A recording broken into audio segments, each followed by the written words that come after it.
বোলপুর শান্তিনিকেতন মানেই যেন কোলাহলের মধ্যে একটা মনোরম পরিবেশ।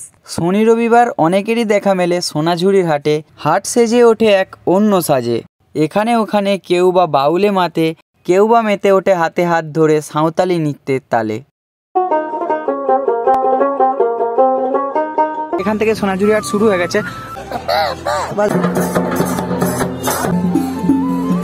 এ বাউল শিল্পী সৌরভ না কি হয়নি? তুমি কি তোমার ছেলের জন্য পাঞ্জাবি কিনছো? হ্যাঁ।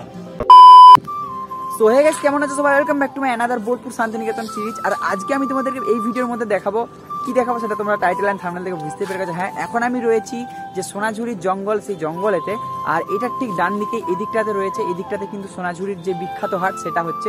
তো চলো এখন আমরা বেসিক্যালি এখান থেকে সোনাঝুরির হাট যাবো। আর এই ভিডিওর মধ্যে পুরোটা তোমাদেরকে সোনাঝুরির হাটটা এক্সপ্লোর করে দেখাবো। তো চলো ভিডিওটা একটু স্কিপ না করে পুরোটা দেখতে থাকো।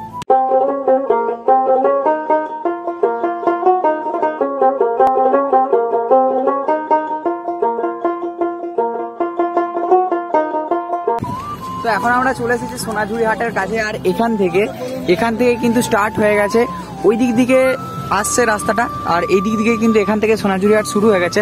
আর তোমাদেরকে আরেকটা কথা বলি, এই হাটটা কিন্তু শনিবার আর রবিবার এই দুদিন কিন্তু ভীষণ ভিড় হয়। আগে যা শনিবারটাতে হতো, আর এখন কিন্তু প্রায় প্রত্যেক দিনই হয়। তবে এই দুটো দিন, শনিবার আর রবিবার, এই দুটো দিন কিন্তু ভীষণ ভিড় হয়। ঠিক আছে, তো যাই হোক, চলো এখন আমরা মেন যে হাটটা এই দিকটাতে হচ্ছে ওখানটাতে এন্টার করবো। দেখো, ঢুকেই কিন্তু আমরা দেখতে পেয়ে গেলাম বোলপুর শান্তিনিকেতনের ঐতিহ্য বাউল আর সাঁওতালি নৃত্যের মধ্যে একটা সাঁওতালি নৃত্য হচ্ছে সামনেই।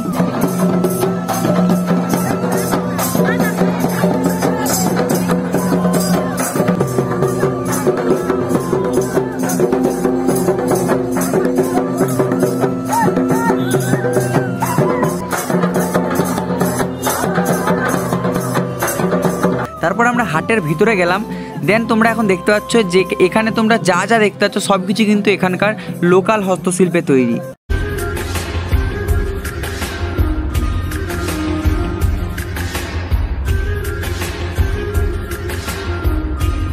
তারপর হাটটা ঘুরে দেখছিলাম, আর ঘুরতে ঘুরতে একটা দোকানে গিয়ে দাঁড়াই।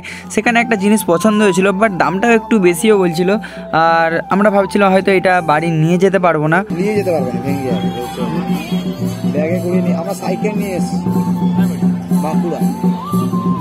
এগুলো সব তাড়াই ভর আছে, এগুলো কিচ্ছু। আচ্ছা।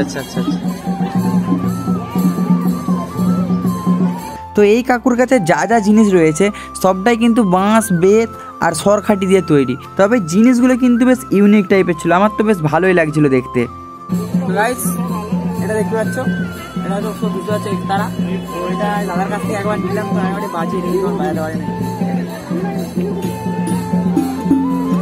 এ বাউল শিল্পী সৌরভ বারুই রে, বাজছে ভালোই বাজছে। বাউল শিল্পী হয়ে গেছে আমাদের সৌরভ দা, বাজাতে পারবো মনে হচ্ছে। হ্যাঁ, এই তোমার নিয়ে চলে যাও, তোমার ছেলেকে গিফট করবে।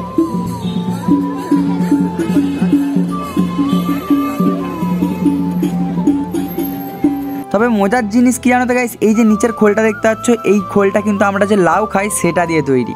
দেখো, যে জিনিসটা একটু আগে বাজালাম না, দেখো এখানে কিন্তু প্রচুর রয়েছে। তবে একটু এগুলো বেশ একটু ছোট ছোট। মাসি নেবে? বাজাবো নাকি? না, বাচ্চা ছেলে এখনো দাড়ি বেরায়নি না, কি হয়নি?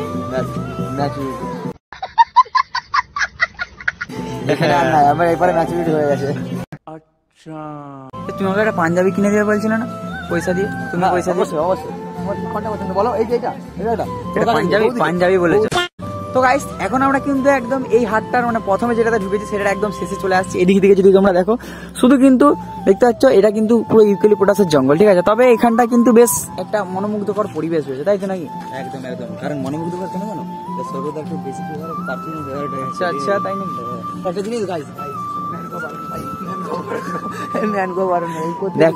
বলেছি বাচ্চা ছেলে ম্যানগো বরণ্য পেয়ে গেছে। ও ম্যানগো গলা থেকে আওয়াজ সিটগুলো বেরিয়ে গেছে, দেখো।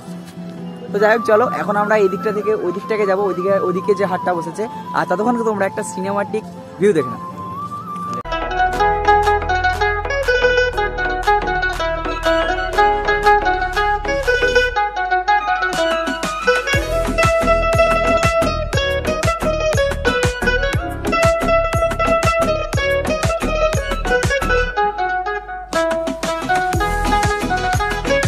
আচ্ছা বন্ধু, তুমি কি তোমার ছেলের জন্য পাঞ্জাবি কিনছো? হ্যাঁ হ্যাঁ। আচ্ছা, জোরে দেবো। আমরা থাকবো না এখানে। তবে বেশিরভাগ হাটটাতেই তোমরা কিন্তু শান্তিনিকেতনের ঐতিহ্যবাহী শাড়ি আর পাঞ্জাবি দেখতে পাবে। তো গাইস, বোলপুর শান্তিনিকেতন মানে কি বলতো, বাউল, তারপরে এখানে যে নাচটা হয় সাঁওতালি নৃত্য, এটার জায়গা। তো তোমাদেরকে যদি বাউল না শোনা কিরকম একটা হয় না, তো এখানে একজন বাউল গাইছে, তো চলো সেটা তোমাদেরকে এখন দেখায়।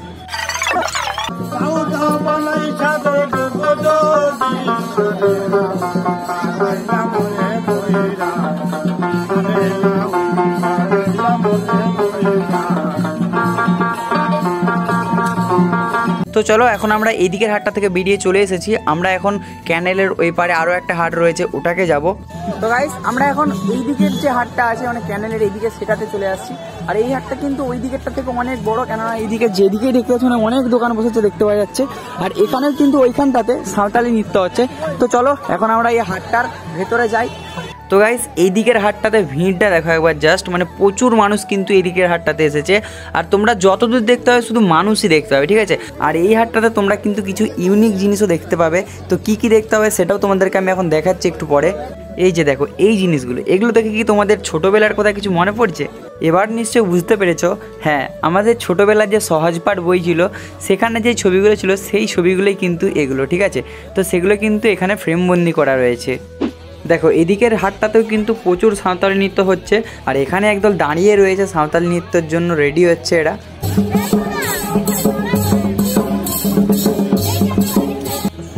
দেখো গাইস, যেমনটা তোমাদেরকে বললাম, বোলপুর শান্তিনিকেতন মানে কিন্তু বাউল আর সাঁওতালি নৃত্যের জায়গা। তো দেখো এখানে কিন্তু একজনটা বাউল গাইছে, ওইখানটাতে একজনটা গাইছে, ওই দিকটাতে কিন্তু, এই দিকটা থেকে এপারে যত যাবে, এদিকটা হাটের শেষ, বাট এইদিকে যত যাবে ওইখানে কিন্তু একদল করে বসে বাউল গাইছে, সেটা কিন্তু তোমরা এখানে দেখতে হবে, ঠিক আছে।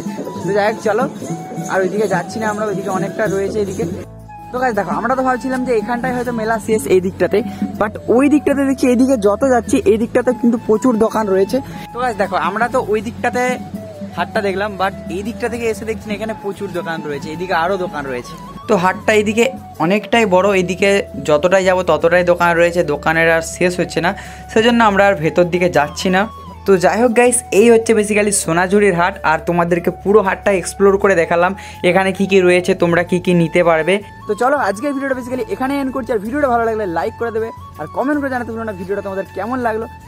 আর চ্যানেলে যদি নতুন থাকে চ্যানেলটা সাবস্ক্রাইব করে বেল নোটিফিকেশনটা অন করে রাখো, যাতে আমাদের কোনো ভিডিওর আপডেট মিস না যায়। তো চলো, দেখা হচ্ছে নেক্সট অন্য একটা নতুন ইন্টারেস্টিং ব্লগে। ততক্ষণের জন্য টেক কেয়ার, বাই বাই।